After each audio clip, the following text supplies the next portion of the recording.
record. With that, I recognize Mr. Cummings. Thank you very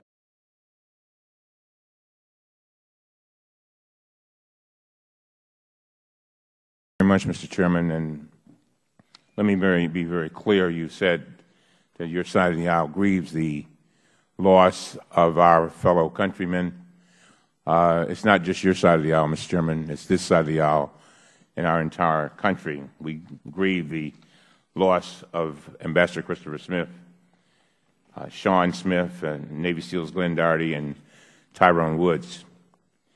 I believe we should conduct a thorough and responsible investigation into the attack on the United States mission in Benghazi. We need to carefully, very carefully, investigate allegations that have been made over the past week, and we need to run them to the ground before we jump to conclusions. We should not be about the business of drawing conclusions and then looking for the facts. Let me start by thanking Secretary Clinton and the State Department for cooperating fully with this committee. They agreed to all of our witness requests. They offered additional witnesses beyond those requested. They promptly organized interviews with department officials, and they have been collecting documents sought by the committee. Today, there are several specific allegations I would like to ask the witnesses about. For example, Mr. Eric Nordstrom, a former regional secretary officer in Tripoli, he told the committee there should have been 5 diplomatic security agents in Benghazi. In other interviews we conducted yesterday, we learned that there were, in fact, 5 agents in Benghazi on the day of the attack. Should there have been even more? We will ask him about this, and I hope he'll be prepared to answer that, since there's been so many allegations in the press saying that they were not. And we will ask the State Department for its views as well.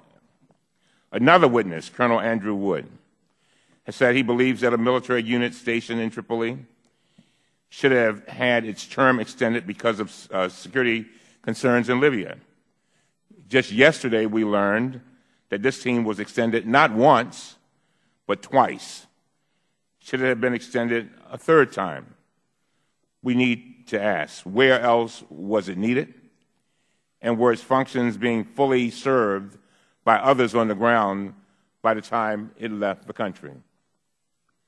We should listen carefully to these and other allegations. And we should listen just as carefully to the responses. I'm disappointed to say, however, that although the chairman claims we are pursuing this investigation on a, quote, bipartisan basis, that has simply not been the case. For example, the chairman concealed the committee's interactions with Colonel Wood until Friday night, when he appeared on national television. The chairman then refused requests to make Colonel Wood available so we could speak with him, ask him basic questions, and prepare for hearings. We could not even get a phone number. The chairman has withheld documents that were provided to the committee, which is in violation of the House rules.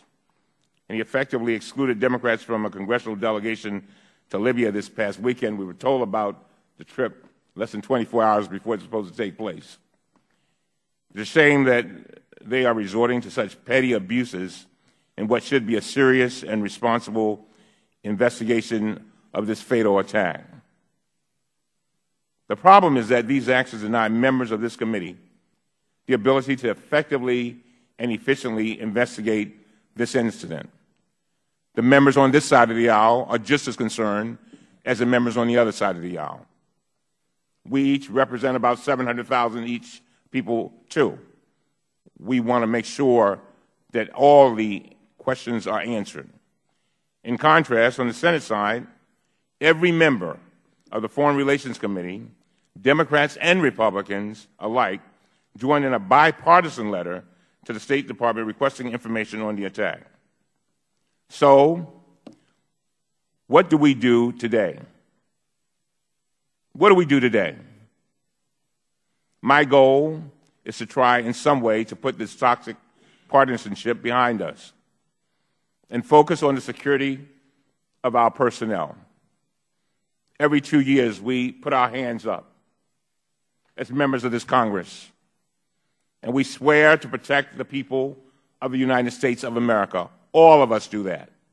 Not just Republicans, not just Democrats, all of us.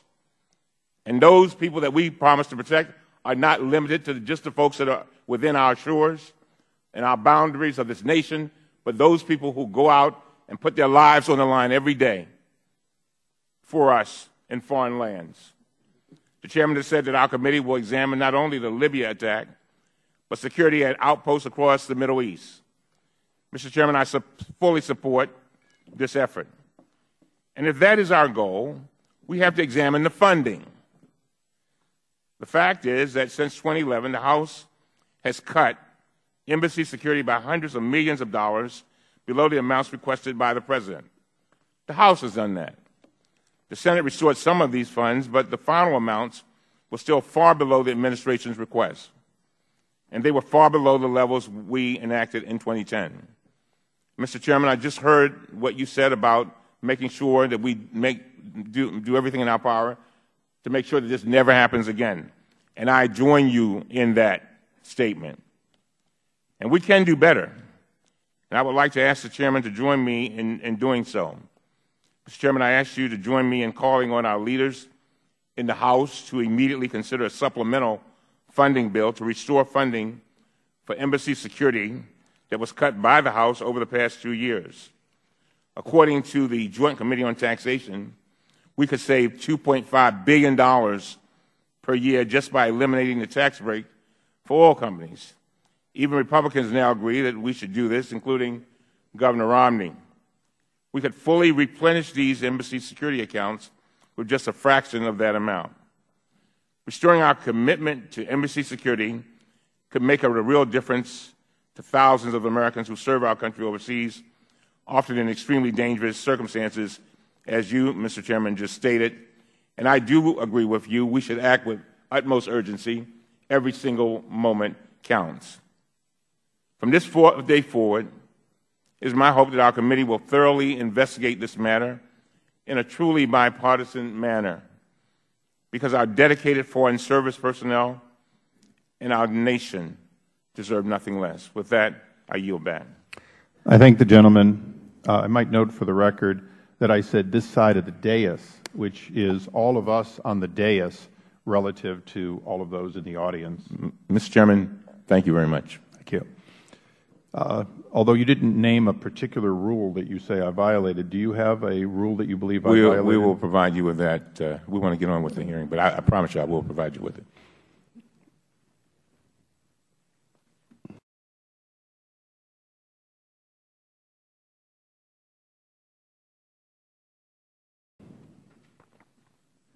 And with that, I'd ask unanimous consent that our colleagues, Mr. Rohrabacher and Ms. Adams, be allowed to participate pursuant to our rules.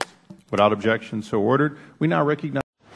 In the months before his death, Ambassador Stevens talked about being worried about what he called the never-ending security threats in Benghazi, specifically mentioned the rise in Islamic extremism, the growing al-Qaeda presence in Libya, and said he was on an al-Qaeda hit list. September 11, 2012. An American ambassador is brutally murdered.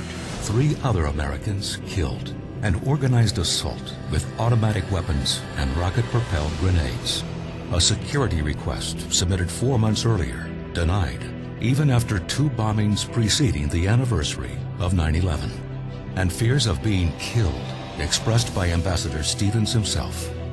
Yet President Obama's officials insisted they had no actionable intelligence requiring increased security. Then, the attack. And Obama and his administration wouldn't call it terrorism for 14 days. But the evidence is piling up on Barack Obama. Within hours of the attacks, Obama officials received numerous intelligence reports indicating the attacks were organized and al-Qaeda was involved. Communications intercepted between al-Qaeda and Libyan militants bragging about the attack. Every sign pointed to terrorism. But for 2 long weeks, Obama and his team blamed a video. Why? For political reasons. It was in Obama's interest to not portray the attack as terrorism on the anniversary of 9/11. The intelligence was there, clear signs of terrorism, but campaign politics came first. The evidence is mounting as more questions arise. What did this president know, and when did he know it?